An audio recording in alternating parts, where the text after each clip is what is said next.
Hello अस्सलाम वालेकुम। बिस्मिल्लाहिर्रहमानिर्रहीम। अस्सलाम वालेकुम स्टूडेंट्स। हम आज का लेक्चर स्टार्ट करते हैं। आज का लेक्चर है हमारा, मेन जो लेक्चर है हमारा वो है लेजर का। ठीक है, मतलब इस तरह से हम लोगों ने लेजर अकाउंट्स बनाने हैं। लेकिन क्योंकि लेजर अकाउंट्स बनते हैं हमारी जर्नल एंट्रीज से, जैसे कि ये जर्नल एंट्रीज़ हैं, तो डेबिट क्रेडिट करके एंट्रीज़ पास करनी है। उन एंट्रीज़ के लिए हमें चाहिए ट्रांजैक्शंस। ये ट्रांजैक्शंस हैं, ठीक है, जो क्वेश्चन में हमारे पास आते हैं। और इस तरह से ट्रांजैक्शंस देकर हमसे कहा जाता है कि आप हमें लेजर बना के दें। अच्छा, लेजर के लिए ज़रूरी है कि हम पहले जर्नल एंट्रीज़ पास करें।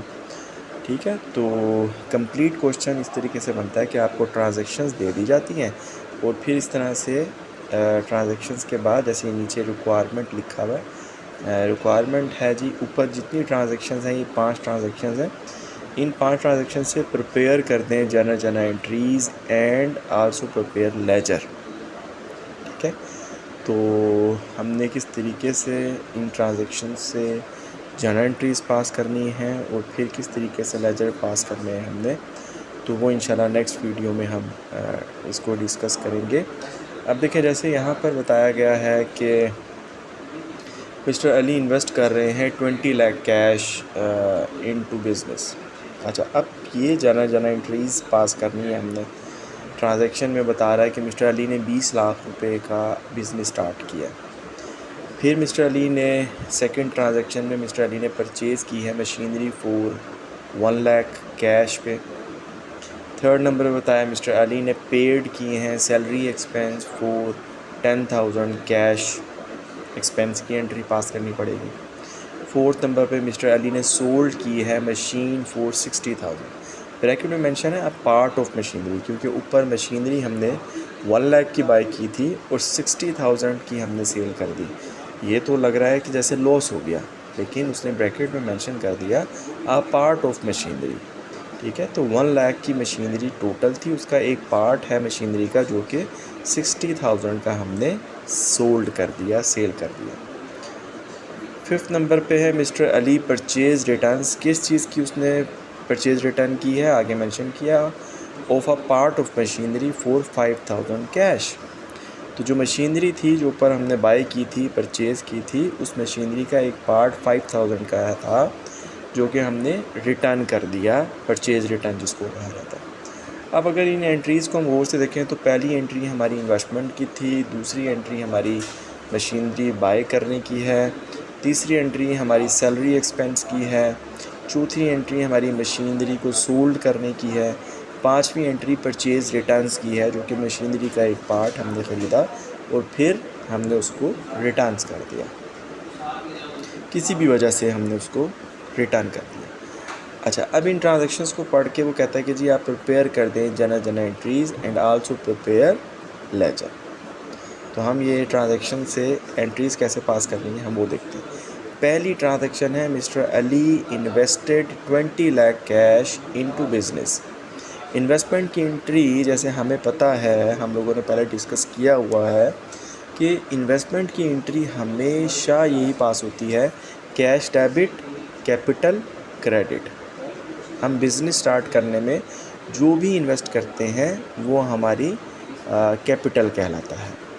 तो हमने जो इन्वेस्ट किया, कैश डेबिट, कैपिटल क्रेडिट, तो इसकी एंट्री ये पास होनी थी। वेरी फर्स्ट एंट्री है कैश डेबिट 20 लाख से, कैपिटल क्रेडिट 20 लाख से। सेकेंड ट्रांजैक्शन देखते हैं। Mister Ali purchase machinery for 1 lakh cash.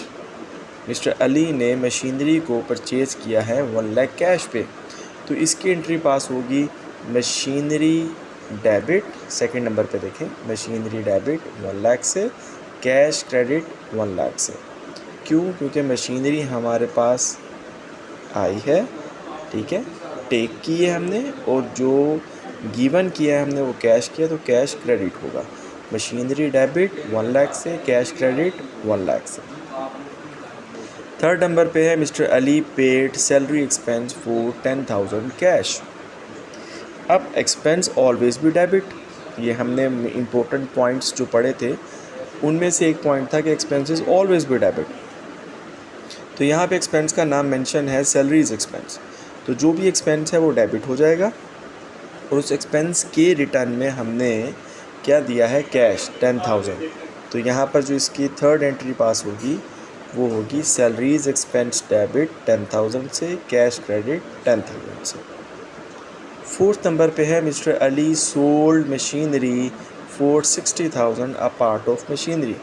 अब मिस्टर अली ने मशीनरी को जब सेल किया होगा तो उसके पास कैश आया होगा, तो कैश डेबिट किया होगा और मशीनरी गई होगी उसके पास से क्योंकि उसने सेल कर दी, तो मशीनरी क्रेडिट हुआ होगा 60,000 से। तो इसकी ट्रांजैक्शन की एंट्री पास होगी कैश डेबिट 60,000 से, मशीनरी क्रेडिट 60,000 से, और मशीनरी की एक ब्रैकेट के अंदर मेंशन है सेल्स। तो कैश डेबिट मशीनरी क्रेडिट, लेकिन मशीनरी क्रेडिट क्यों हुई है, ब्रैकेट में आप उसकी रीज़न लिख दें कि ये हमने सेल्स की है।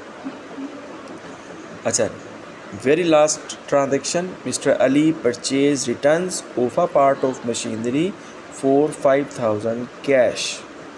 तो मिस्टर अली ने परचेज रिटर्न किया मशीनरी को, और मशीनरी का एक पार्ट जो 5,000 रुपये का है तो उसको रिटर्न किया। तो परचेज रिटर्न्स की एंट्री क्या होती है, ये हमने इंपॉर्टेंट पॉइंट्स में पढ़ा था कि when ever you have purchase of anything, और अगर उस ख़रीदी हुई चीज़ को आप रिटर्न करेंगे तो आप जब ख़रीदते हैं कोई भी चीज़ तो उस एंट्री को ऑपोजिट कर दें, डेबिट वाली चीज़ को क्रेडिट कर दें, क्रेडिट वाली चीज़ को डेबिट कर दें। ठीक है, तो जैसे कि आपने नंबर 2 पर मशीनरी को जब बाय किया था तो आपने एंट्री पास की थी मशीनरी डेबिट कैश क्रेडिट। ठीक है, और नंबर 5 पे आप जब रिटर्न कर रहे हैं तो आप इस सेकंड एंट्री को, परचेज़ की हुई एंट्री को ऑपोजिट कर दें, मतलब मशीनरी डेबिट हो रही है तो क्रेडिट कर दें, और कैश क्रेडिट हो रहा है तो डेबिट कर दें, मतलब कैश डेबिट मशीनरी क्रेडिट, और ब्रैकेट में मेंशन कर दें कि ये परचेज़ रिटर्न्स हुई है। ठीक है, आपने बताना है कि जो मशीनरी है वो किस रीज़न, क्या रीज़न है कि इसको क्रेडिट किया आपने, तो आपने ब्रैकेट में बताया कि परचेज़ रिटर्न्स हुई।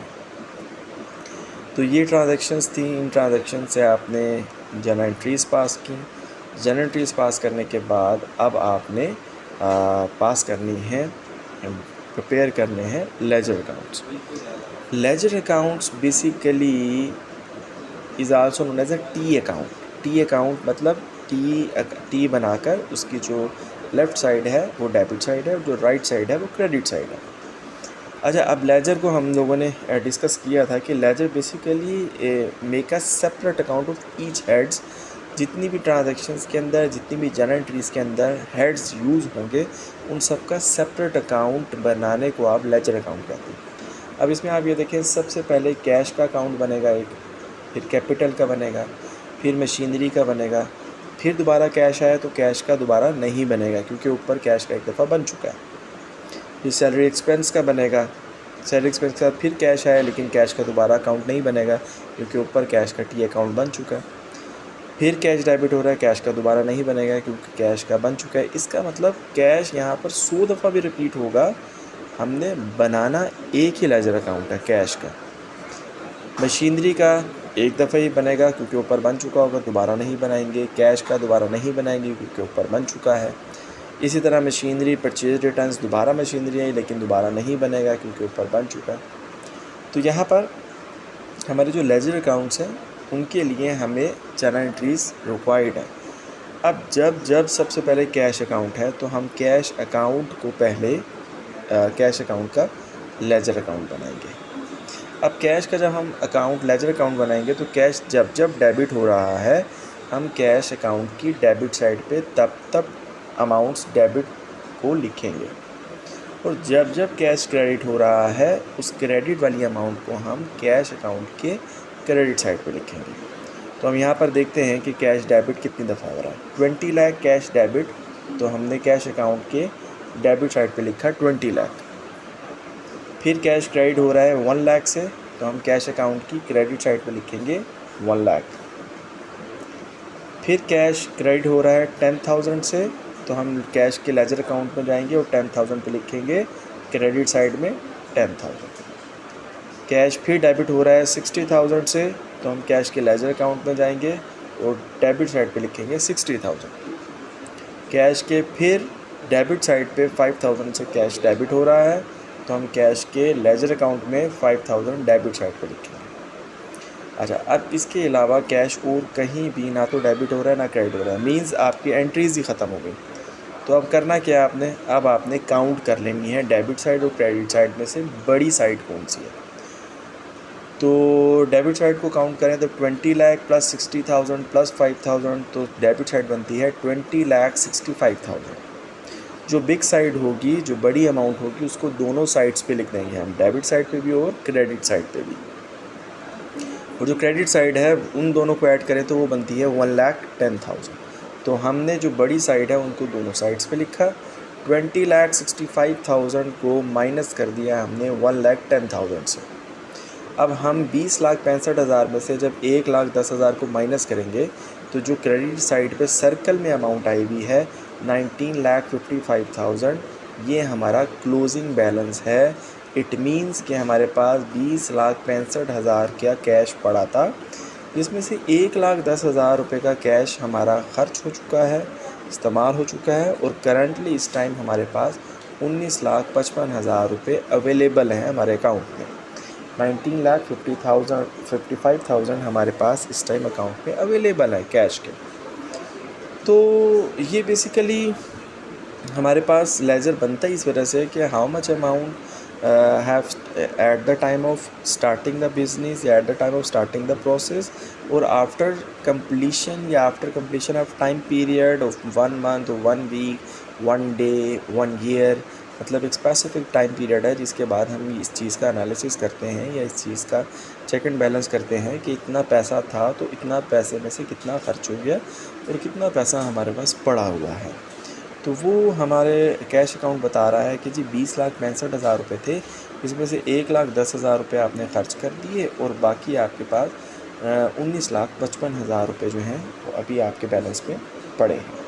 ठीक है, तो इसी तरीके से नेक्स्ट लेजर्स को मैं क्योंकि वीडियोस लंबी होती जा रही है, तो नेक्स्ट लेजर्स को किस तरह से बनाना है, कैसे डिस्कस करना है, नेक्स्ट वीडियो में उसको डिस्कस करते हैं इंशाल्लाह।